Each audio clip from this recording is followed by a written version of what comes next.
Dicen Elohim, Elohá, El, Yahvé, Yahú, El Shaddai, El Elyon. Aún me falta uno. El problema, Eduardo, es que los traductores, que son unos lagartos, los extraterrestres bíblicos, ¿no? Todo eso. Es que no sé cómo llamarlo para no ofender. Bien, supongamos que esto fuera verdad. ¿Qué sucedió?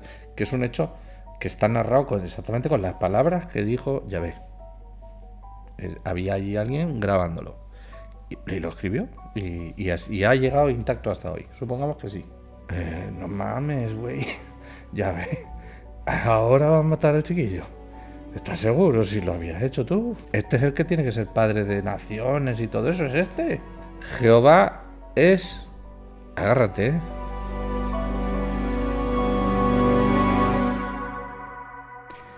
Reflexiones a los comentarios del canal.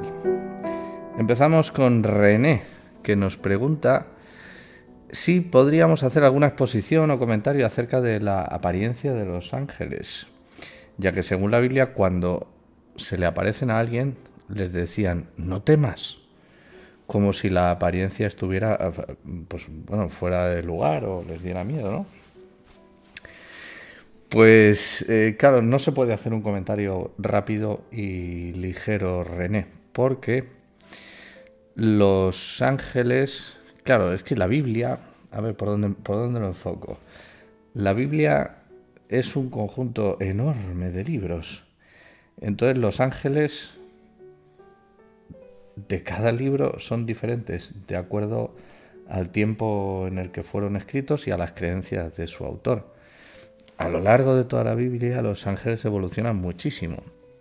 Y a esto deberíamos añadir que la mayoría de, digamos, de la teología sobre los ángeles, de la angelología, proviene de los libros apócrifos, o al menos está muy influenciada por los libros apócrifos intertestamentarios. Entonces no se puede hacer una valoración así genérica de toda la Biblia. Por ejemplo, lo que se traduce en la Biblia como ángeles, que aparece en los primeros libros de la Torá, como el Génesis o el Éxodo, que ya hemos visto en estos últimos resúmenes del último año, esos ángeles, esos malak, nunca dicen no temas. De hecho, se relacionan con total familiaridad con los protagonistas. Es decir, que conviene no extraer una conclusión general porque no la hay. Pero bueno, algún día le daremos tiempo y le dedicaremos un ensayo a la evolución de los ángeles a lo largo de todo el pensamiento judeocristiano. Pero claro, eso es un trabajo de una envergadura enorme. Alice In nos pregunta ¿por qué todas las religiones matan en sacrificio? Dice ella. ¿Cuál es la locura que tienen con la sangre? No estoy seguro a lo que quiere decir con en sacrificio, pero entiendo que no tiene dudas en la terminología, sino qué pasa con eso de matar gente, ¿no? Si van por ahí los tiros, tenemos que tener en cuenta que, por lo que sabemos, desde lo más antiguo de la humanidad, que se tiene conocimiento, mucho antes de todas estas historias, al parecer, las primeras culturas que intentaron darle un sentido a las cosas que pasaban y no entendían, atribuidas a tótems de la naturaleza o a poderes sobrenaturales que gobernaban un poco pues el mundo en el que vivían, se les ocurrió, como la gente moría a causa de calamidades y sucesos inesperados, se les ocurrió la brillante idea apotropaica de ejecutar a personas que no fueran tan relevantes como ellos mismos, quizá para satisfacer esas ansias. O quizás sí, que fuesen muy importantes para ellos mismos para salvaguardar un poco al resto de la comunidad, aplacando la ira de esos tótems. A lo largo de la evolución de la humanidad y de las sociedades, se fue sofisticando ese sistema, se fue haciendo un asesinato selectivo. Hubo una época en la que se mataba al rey de turno o al, digamos, gobernador de turno, al jefe de la tribu, para ocupar su puesto cada vez que sucedía que las cosas no estaban saliendo como se pensaba. Y bueno, poco a poco esos sacrificios a los tótems, a las deidades, a lo que fuere, se fue, digamos, racionalizando en teologías cada vez más complejas, por un lado, y por otro lado, suavizando a través de sacrificios sustitutivos que no consistiesen en matar personas. Pero claro, lo primero es matar animales. En último lugar, se hacen sacrificios simbólicos. A día de hoy, por ejemplo, la religión cristiana simboliza en una oblea un sacrificio de un cordero que simboliza un sacrificio humano, que simboliza un montón de cosas de toda la humanidad. Y se racionaliza profundamente el significado que tiene todo ello. Así que, no sé por qué todas las religiones matan en sacrificio, no te sabría responder, ni siquiera las conozco todas, pero sí tengo el conocimiento antropológico de que todas, en su origen primigenio, prácticamente todas, empezaron a matar seres humanos para evitar que murieran otros seres humanos. Por esa asociación apotropaica que creían que podían tener con los elementos naturales o tótems o dioses o lo que fuera, dependiendo de la época que podía haber. Eso ha evolucionado, pero seguimos siendo esos mismos seres humanos. No hemos evolucionado tanto. Isabel Olmos nos hace un comentario muy interesante que me ha parecido prudente recogerlo para el conocimiento de todos. Nos habla de un libro de 1976 titulado Cuando Dios era mujer, y que en ese libro historiográfico se examinan las culturas del Neolítico y el Calcolítico antes de la historia escrita, donde diversas sociedades, especialmente la sumeria en sus inicios, tendían a tener una organización matriarcal. En estas culturas se adoraba a una diosa del cielo llamada Nana, Inanna o Astarte, entre otros nombres que recibió a lo largo de los siglos. Era alabada de manera similar a como se venera a Dios en la actualidad según ese libro. Eduardo Carril hace una serie de preguntas que yo creo que no están bien enfocadas, Eduardo. A ver si le ponemos... no son precisas en cuanto a los matices. Empecemos. Creo que esto puede servir para más personas, no solo para Eduardo. Si en el texto original del Antiguo Testamento no dice Dios, sino Elohim, ¿por qué entonces en el Nuevo Testamento continúan diciendo 1000 veces Dios? Esta es una de las preguntas. Bueno, a ver, en el Antiguo Testamento dicen, lo que entendemos por el Antiguo Testamento, la Torá, en fin, todos los libros del Tanaj, dicen Elohim, Elohá, El, Yahvé, Yahú, El Shaddai, El Elyon, aún me falta alguno. No dice Elohim solo, dice muchísimas más cosas. ¿Y por qué en el Nuevo Testamento continúan diciendo 1000 veces Dios? Bueno, es que son idiomas distintos. El Nuevo Testamento está escrito en griego. Y entonces, en griego, escriben teos. ¿Por qué escriben teos?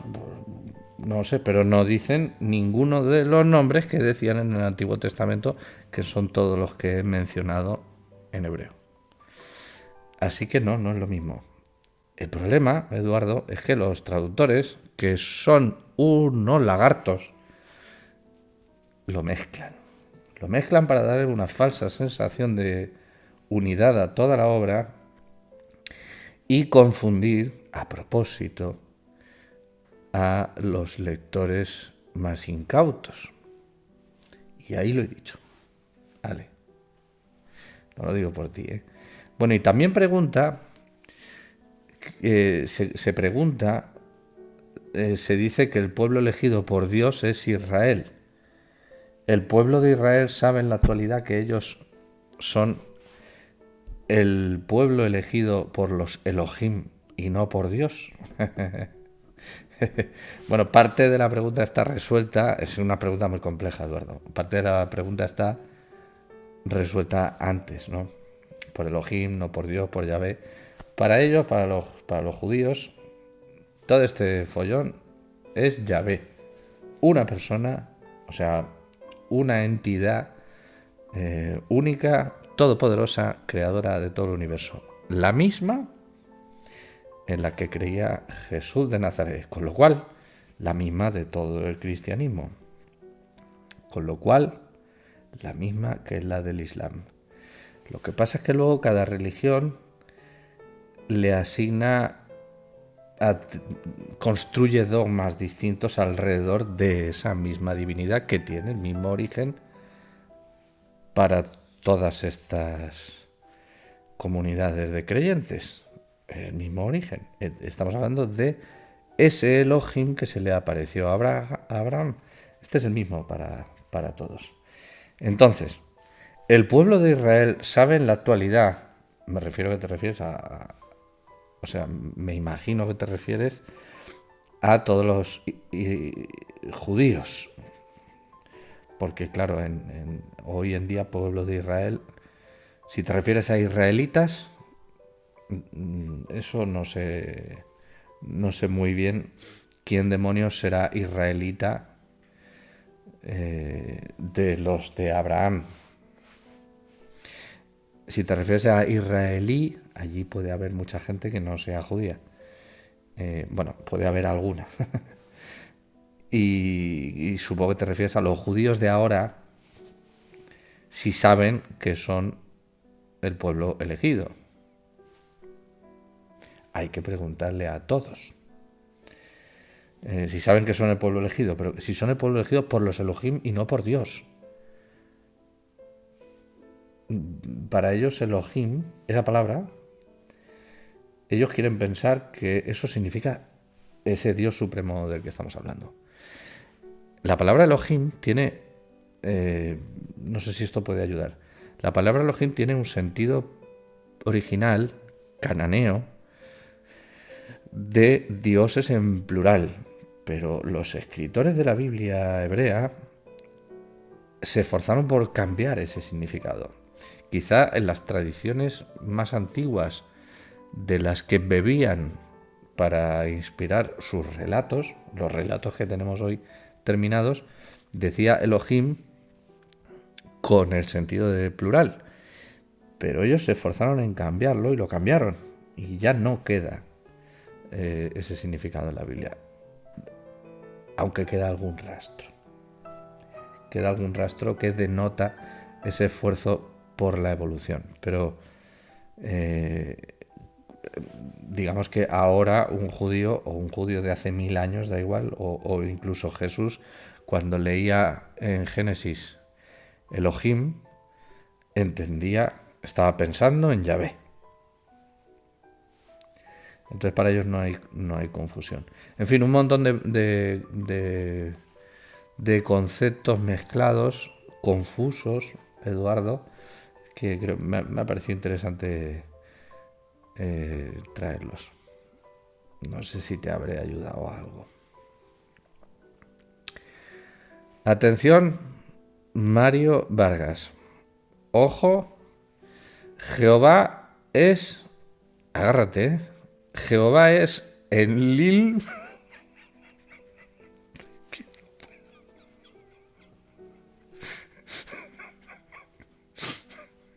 venido de la guerra de Orión, donde fueron derrotados por los seres de luz. Él es un general del ejército extraterrestre venido de Nibiru.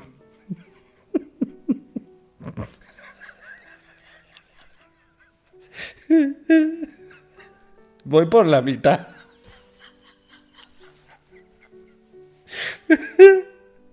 Y su familia es de las 7 familias reales de Pléyades. No me jodas. Su padre es Anu. Y vinieron a hacerse pasar por Dios. Toma castaña. Isaías 13:5 dice: Jehová y sus instrumentos de su ira vienen de lejanas tierras a destruir el planeta.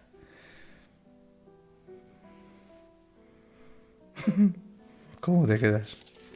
Jesús González,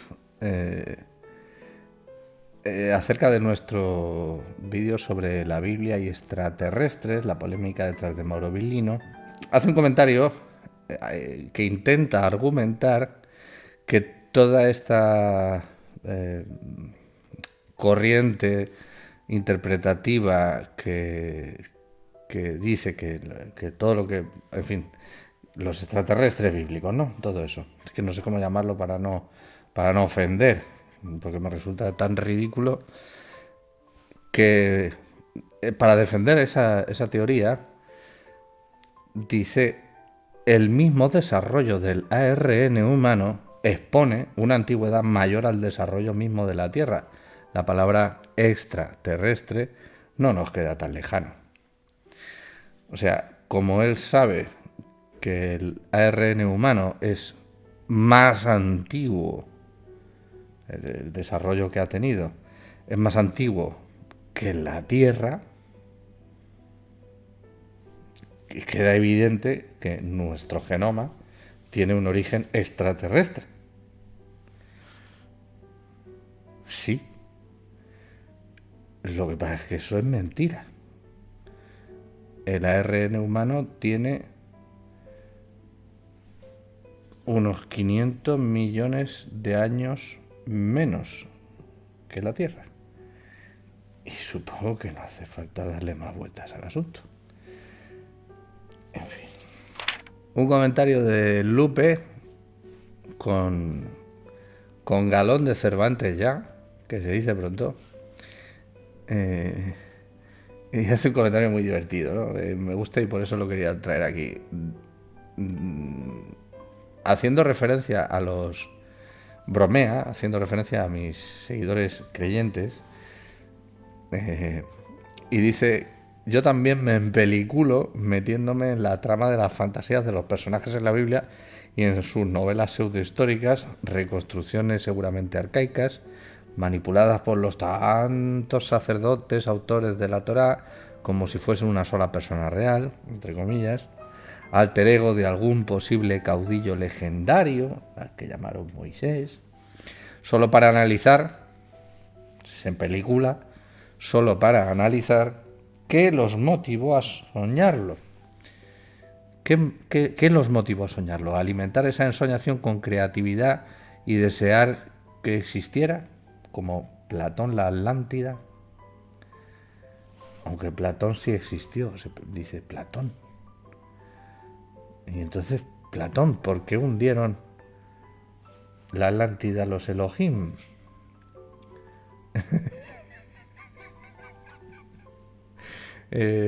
Me ha parecido muy gracioso. Dice muchas cosas interesantes.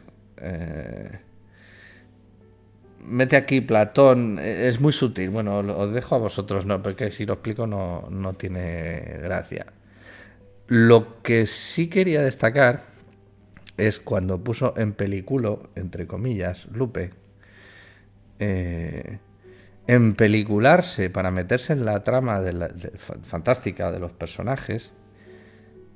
Es divertido, pero no solo eso, es un buen ejercicio de análisis literario. Porque si esto lo hace Mauro Bilino muy bien, y es quizá su mejor virtud de análisis literario. Él dice, bueno, supongamos que esto sea verdad. Vamos a ver, vamos a dar por hecho que sí, que esto sucedió exactamente así como lo estás contando. Vamos a ver si esto tiene coherencia, que sea como lo estás contando. Y entonces, claro, surgen disparates asombrosos. Entonces el ejercicio literario de pelicularse y meterse dentro de la piel de los personajes y reflexionar acerca de la verosimilitud de lo que les está pasando es muy interesante. Por ejemplo, me acaba de venir un ejemplo claro a la cabeza. Cuando Elohim le pide a Abraham en Génesis que sacrifique a su hijo Isaac, que acaba de tener, después de que su mujer tenía 90 años, a través de un milagro de Yahvé, que, en fin, que su mujer se reía y luego, ¿os acordáis de esto? Bueno, después de todo ese sufrimiento y padecer y todo ese esfuerzo para tener al chiquillo, nada más nacer dice, pues ahora me lo sacrificas. Bien, supongamos que esto fuera verdad, que sucedió, que es un hecho que está narrado exactamente con las palabras que dijo Yahvé. Había allí alguien grabándolo y lo escribió y ha llegado intacto hasta hoy. Supongamos que sí. ¿Cómo puede ser que Abraham no le dijera nada? No le dijera, pero no mames, güey. Ya ve, ahora va a matar al chiquillo. ¿Estás seguro si lo habías hecho tú? ¿Alguna pregunta, alguna consulta? Al menos decirle, pero ¿el mío? ¿En serio? No te estarás refiriendo a otro, te estás confundiendo de persona. Yo soy el de... Este es el que tiene que ser padre de naciones y todo eso, es este. Si lo matamos ya se joder invento, el pacto lo acababas de hacer. O sea, alguna consulta, una pregunta. Y claro, no sirve pensar, ni argumentar, ni racionalizar, que es que era muy obediente porque estaba probándolo, ya ve, ni probándolo ni huevos. Moisés tiene arrestos suficientes para llevarle la contraria a Moisés, lo ha demostrado en la obra. Dentro de la propia obra, Moisés discute, Abraham discute con Yahvé cuando lo considera necesario, intercede por los sodomitas, y ya tiene la discusión esa tan rara y tan psicodélica, por la cual quiere que se salven los buenos, y discute con Dios, y al final Dios dice, bueno, que sí, Abraham, que si hay uno bueno, lo salvo, ya está. Ya luego los quema a todos, pero... Es decir, si nos metemos en la historia, comprobamos que la historia es un símbolo, nada más, un símbolo con una arquitectura similar a las fábulas modernas, bueno, o igual, porque las fábulas más antiguas, las de Esopo, tienen esa edad, más o menos, la misma edad que el texto del Génesis aproximadamente. Pues es un símbolo parecido para demostrar, por un lado, que la fe a Yahvé ha de ser ciega hasta ese punto. Y ese punto, como es inconcebible, claro, sobrecoge al lector de una manera escandalosa. Tan es así que muchos creyentes de hoy en día les preguntas y dicen que sí, si Dios se lo pide, ellos matan a sus hijos y se quedan tan anchos. Bueno, pero eso es otra cosa. Abraham no habría cedido así como así. Bueno, a lo mejor sí al final, porque el personaje está retratado como muy obediente y fiel a Yahvé, pero no es verosímil que no le pusiera ningún reproche, que no le dijera, pero tío, no mames. Muy bien, Lupe, gracias por tu comentario. Carlos Navea nos trae un comentario, bueno, como siempre, muy interesante. Y lo traigo aquí porque ahora lo verás. Maravilla la capacidad de crear relatos que acaban siendo compartidos y evolucionan a medida que se desarrollan los pensamientos, sus modos y sus intenciones. A veces nos cuesta tener presente la mentalidad reinante en una realidad lejana enfrentada a sus peculiaridades sociales. Entiendo que básicamente eran relaciones tribales. Y cada tribu seguramente pugnaba por destacar atributos particulares a ese dios entre dioses, ese él entre los Elohim, para encumbrarlo en un panteón cada vez más restringido. Y añade me gusta cuando ríes porque le skill más solemnidad a lo que en su momento pudo infundir temor y respeto. Hasta ahí el comentario. Esto último considero que es necesario y lo traigo porque empieza como un maravilloso poema. Me gusta cuando ríes. Muy bien, Carlos. Atención. Jerusalem Código B. Y algo más. Me dice, no digas tonterías. Lo debería haber dejado ahí. Y hasta ahí sería un buen comentario. Pero lamentablemente sigue. No digas tonterías. El tetragramatón no es un nombre ni un título. Es un juicio divino materno. YHVH 10565. Vientre, juicio, hombre o Mesías. El ADN mensajero o mesiánico. Juicio. El ciclo helicoidal en el ADN. Lo vemos todos.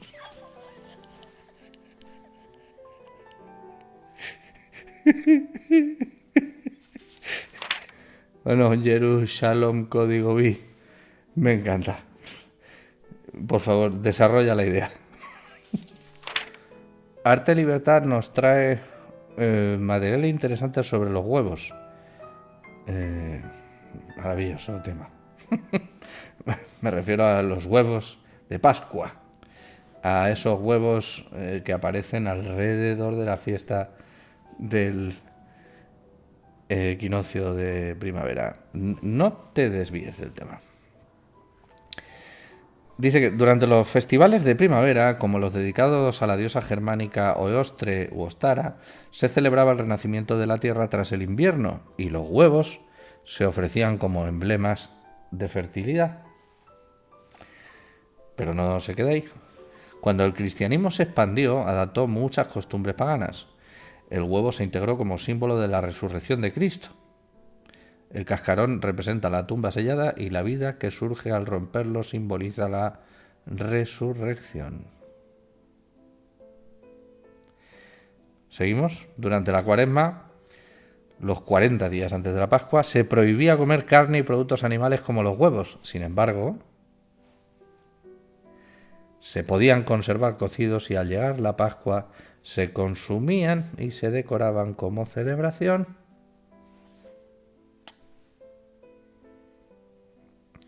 Arte Libertad, maravilloso. Maravillosa información. Este es el nivel de la comunidad. Y de hecho el comentario no termina ahí, sino aludiendo a eso. Dice, no sé si te has dado cuenta, pero muchos de tus oyentes son bastante eruditos. Una modestia no incluyéndose fantástica. Y veo patrones en tu canal de una ágora literaria mística.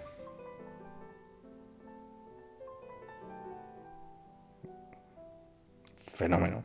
No sé si mística. Bueno, vale. Bien. Ojalá. Empecemos. Ya somos dos. Un comentario técnico de Lupe, que seguro que no esperaba que lo contestara, que dice, hay que poner punto y coma en vez de 2 puntos entre los números, se refiere a las citas bíblicas en los comentarios de YouTube, para que este sistema de YouTube no lo fije como el tiempo en el vídeo, o sea, una involución, o los desarrolladores no sabían cómo se anotaban capítulos y versículos y nos han jodido. ¿Y por qué lo traigo? Pues para recordar una cosa que parece ser que Lupe no sabe. Hay dos maneras estándar bastante reconocidas para citar los capítulos y versículos de las citas bíblicas. La de los 2 puntos cita el nombre del libro, el número del capítulo, 2 puntos, el número de versículo. Y si es un grupo de versículos, separados por un guión, el primero y el último, separados por un guión, eso indica el rango. Bien, creo que esto lo sabemos todos, o más o menos. Bien, pues se puede sustituir los 2 puntos por una coma y un espacio, es decir, título, número de capítulo, coma, espacio, número de versículo, y si procede, guión y otro número de versículo, o una S que significa y siguientes, en fin.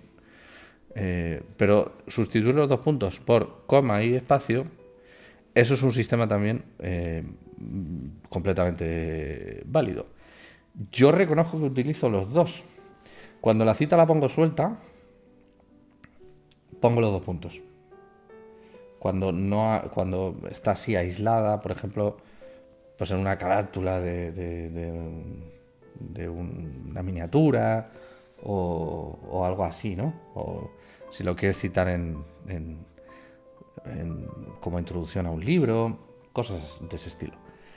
Pero si por ejemplo las que pongo aquí en este canal y que saco sobreimpresas para que se puedan leer, ahí pongo el nombre del libro, capítulo, coma, espacio, versículo, 2 puntos, porque claro, quiero decir que esa es la cita y 2 puntos y ahora te la cuento. Y si utilizo los primeros los 2 puntos, luego aparecen los 2 puntos otra vez. Y eso ya es muy confuso. Eso sería gramaticalmente confuso. Y horrible visualmente. Entonces, no hace falta. Lupe, no hace falta poner el punto y coma, sino la coma. Porque el punto y coma no es ningún sistema válido para separar los capítulos de los versículos. Válido es todo, ¿no? Puedes poner un corazoncito, pero vamos, estandarizado. Ahí va eso. Chispin hace una pregunta fácil de responder, pero que de verdad, para satisfacer su curiosidad, hay que tirarse aquí un rato hablando, y no lo vamos a hacer hoy, pero le voy a abrir la puerta. Y con ello, pues quizá alguien más. Dice, si no he visto mal, los textos masoréticos serían posteriori en siglos a los evangelios, y aún lo es el canon de Jamnia. Entonces me pregunto, ¿de dónde abrevan los textos del Viejo Testamento de la Biblia cristiana? ¿De cuerpos más antiguos o fueron incorporaciones más tardías o qué pasa ahí? Bueno, pues yo ya sé que tenemos que hacer, y no sé en qué momento hacerlo, pero quizá cuanto antes mejor, algún tipo de ensayo, resumen, algún vídeo donde tratemos este tema de la transmisión bíblica. Lo que pasa es que no sé dónde parar, porque tienes que hablar también de la formación del canon, y ahí ya entramos en épocas muy diversas, periodos muy antiguos y asuntos todavía oscuros. Pero sí podemos responder a la pregunta concreta: ¿de dónde abrevan los textos del Viejo Testamento de la Biblia cristiana? Por ejemplo, la Reina Valera, que es la que utilizo yo para las citas, no para el estudio, sino para las citas, porque es muy conocida, del texto masorético. No sé exactamente, probablemente del Códice de Leningrado o de uno de esos, pero de ahí. La pregunta buena sería, ¿y las Biblias cristianas de antes del texto masorético, ay, amigo. Y ahí es donde empieza a complicarse el bacalao. Pues ahí pues, algunas, las últimas, probablemente de la Vulgata Latina. Y la Vulgata Latina, pues probablemente de la Septuaginta. Y la Septuaginta,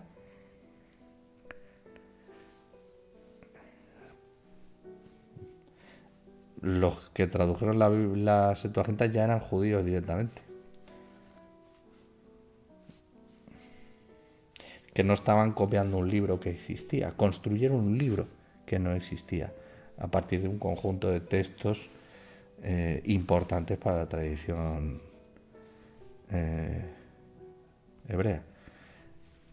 El tema de la transmisión de la Biblia es un pelotazo, pero no tengas duda, prácticamente, que creo que esto no te resuelve la curiosidad, prácticamente todas las Biblias de ahora, cristianas, protestantes y las que quieras, las que se editan hoy, beben del texto masorético, porque son de hoy.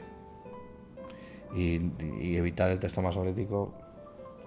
El texto masorético se hizo muy a conciencia, porque conocía la Septuaginta, entonces donde quiso no tomarla en serio, pues no la tomó con criterios poderosos, no por error o por descuido. A lo mejor con una intención, con cierta doblez, eso puede ser, pues no lo dudo, pero no sin querer.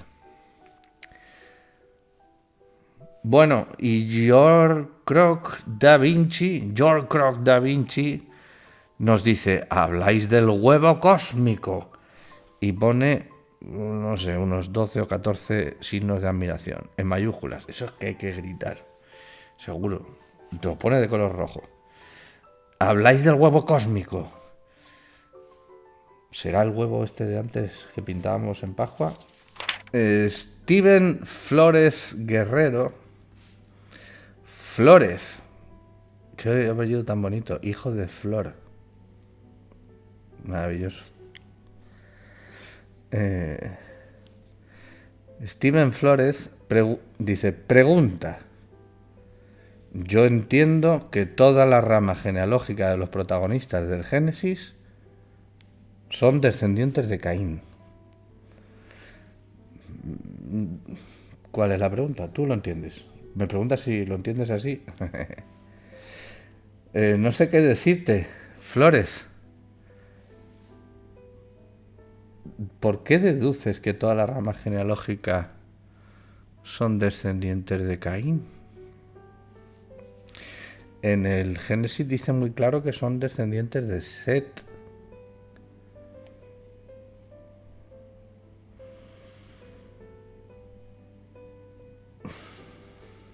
¿Por qué toda la rama? ¿Interpretas que Set es hijo de Caín? La Biblia tampoco dice eso. Abraham, por ejemplo, ¿Noé es hijo de Caín? No sé qué decirte. Si es una pregunta y quieres confirmar si esto es así, yo creo que sí. Si lees los 5 primeros capítulos de la Biblia, verás que no es así, que todos los de después vienen de Set. Las lágrimas del dragón nos responde al comentario de hace unos días acerca de los dioses y Lovecraft. Bien, nos aclara cuál era la relación, porque yo divagué un poco alrededor del asunto, pero claro, no conseguía entender del todo cuál era la idea. Y aquí viene al ataque otra vez, el dragón llorando, para explicarlo. Con la relación entre Lovecraft y la Biblia, en el sentido de asamblea o grupo de dioses, entidades, quería decir la aparente indiferencia que tienen esas entidades hacia el ser humano. Los humanos los veneran, pero los dioses solo son indiferentes, salvo Nyarlathotep. Está hablando obviamente del Legendarium de Lovecraft. Y a saber de cuántas entidades en el universo siguen ese patrón dentro de los relatos, aunque de alguna forma parecen satisfacerse de esto. Y no les importa nuestra existencia hasta el punto en que los dioses matan a humanos como si fueran hormigas, ganado o herramientas. La lección de Lovecraft es que los humanos no somos especiales y que hay fuerzas que nos superan. Y en muchos casos esto nos aterra. Como Azathoth, que la realidad es un sueño suyo y que si se despierta todo se acaba. En otras palabras, en las escrituras abrahámicas se le da tan poco valor al ser humano o a la humanidad en conjunto que no se tiene reparo en hablar de genocidios enteros y sometimiento a la voluntad divina y de matar casi por capricho y objetivo de enojo, como en el caso del becerro de oro, con lo que Moisés tuvo que intervenir y contener la ira de Yahvé. Dice, con 2 cojones como 2 planetas. Bueno. Aunque se nos quiera vender la idea de que somos el centro de la creación y el centro del amor de Yahvé Dios. Postdata, la otra vez la postdata era lo mejor. Postdata, tanto cambio en las normas de Yahvé y en su conducta errática no refleja una moral arbitraria. Por eso comenté lo de la rotación de turnos cual políticos. Si quisieran reflejar una sola identidad, podría haberse esforzado un poquito más en homogeneizar la obra. Me recuerdan a mí como escritor aficionado con personajes poco definidos o quiméricos. Pues hombre, lágrimas. No digas eso, hombre. Si en todo caso que hayas hecho personajes poco definidos o quiméricos, eres consciente y eso se arregla con saberlo y querer arreglarlo. Sobre cambio en las normas de Yahvé y conducta errática no refleja una moral arbitraria, yo en muchos de los vídeos de resumen de la Biblia y en algunos ensayos he insistido en la importancia de que no se especifica nunca, jamás, en qué consiste una conducta moral buena a ojos de Yahvé. No. Y alguien me dirá, claro que no, se dice que tienes que ser justo y bueno, sí, eso. ¿En qué consiste la justicia y la bondad? Pues en que no matar al prójimo, eso es bueno. El prójimo es el vecino. Al que no es el prójimo, al que no es vecino, al que no es judío como tú, ese sí. ¿Eso es una moral buena? No. Y aún así, no tiene que venir Dios a decirte que no tienes que ir matando gente. Esto es obvio. Es común a todas las culturas humanas y aún así todas las culturas humanas lo hacen. Pero que vamos, eso no es una norma ética. Desconocemos cuáles son las normas de comportamiento ético. No hay reflexiones éticas. La ética la encontramos en Aristóteles, contemporáneo, por cierto, de estos textos, de lo cual podemos sacar algunas conclusiones muy importantes. Pero aquí no hay una explicación de las normas. Cuando se dan los 10 mandamientos, uno lee los 10 mandamientos, y ya lo expliqué en su momento, ahí no hay normas de conducta moral. Y eso da pánico, porque si no haces eso, te mueres, te ejecuta. Pero ¿qué es lo que tengo que hacer para que no me ejecutes? O sea, no hacer otros Elohim, cortarme el prepucio. Joder, son unas cosas súper raras, tío. No matar, hombre, claro, si ya voy matando ya es que me da igual todo. Respetar a tus padres, joder, tío. En fin. Bueno, lo de Lovecraft. Esta vez me he liado primero con la postdata. Lo de Lovecraft. Bueno, me parece interesante la reflexión. Es posible que la imaginación de Lovecraft esté inspirada en algunas partes de la Biblia.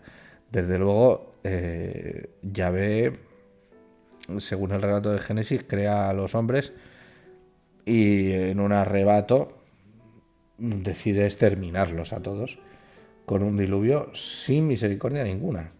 Y lo hace. Y no sabemos por qué.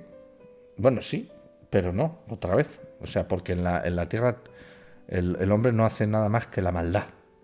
Ya, bueno, pero ¿en qué consiste eso? O sea, ¿qué hacían nuestros antepasados antediluvianos de malo para que no lo haga yo y no me vuelva a pasar? Nunca lo sabremos. Entonces sí, esa crueldad, esa irascibilidad repentina, pues puede estar cogida de ahí. Lovecraft pertenece a esta cultura también. Aún así, yo diría que Lovecraft es mucho más profundo, ¿no? Imagina escenarios más complejos, más difíciles. Como bien dices, está Azathoth, no sé si lo pronuncio bien, que es el que está soñándonos. Y mientras siga así soñándonos, ahí andamos. Pero en cualquier momento se despierta. A lo mejor ese es el apocalipsis del que habla la Biblia. A lo mejor es eso.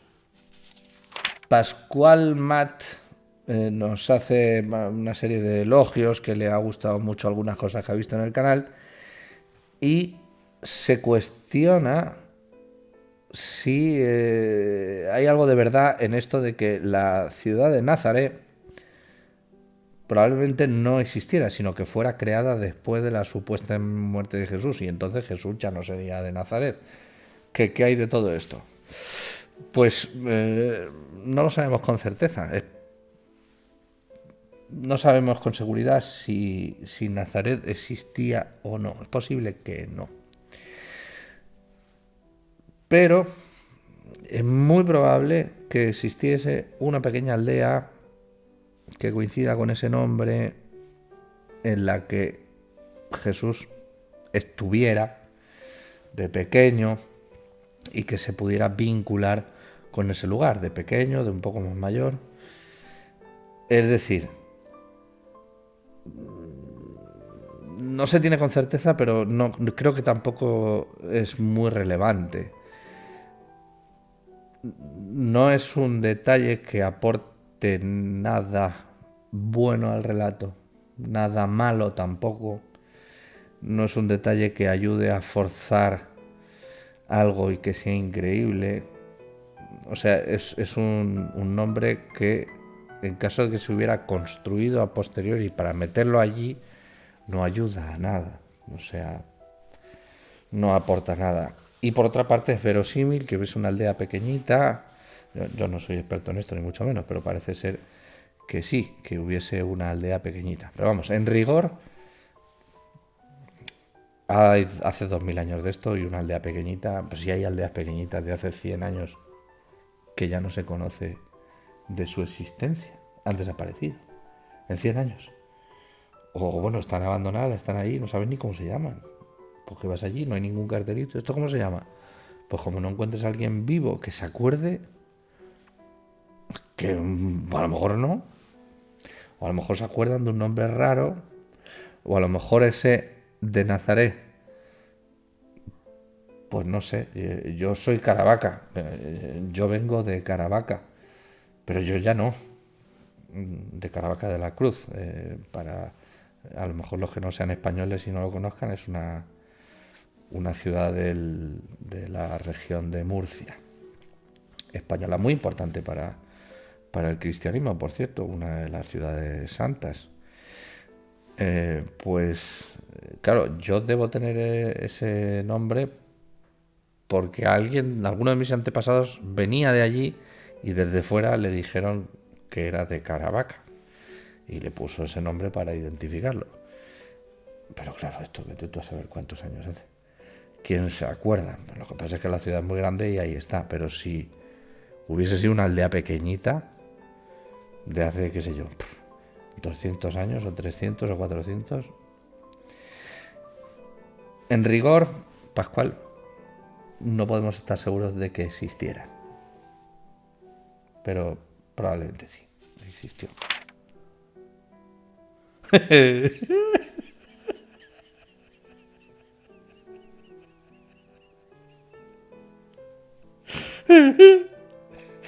Con este acabamos.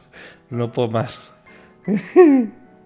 Se llama YouTuber Opinion 8. Es que esto es en serio. Dice, Caín representa el fuego y Abel el aire. Entonces,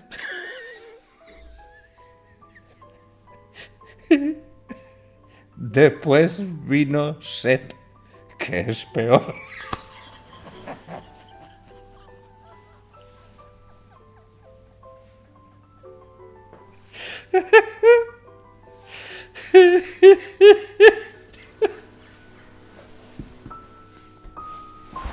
Ay, madre. Qué bueno, che. Hostia.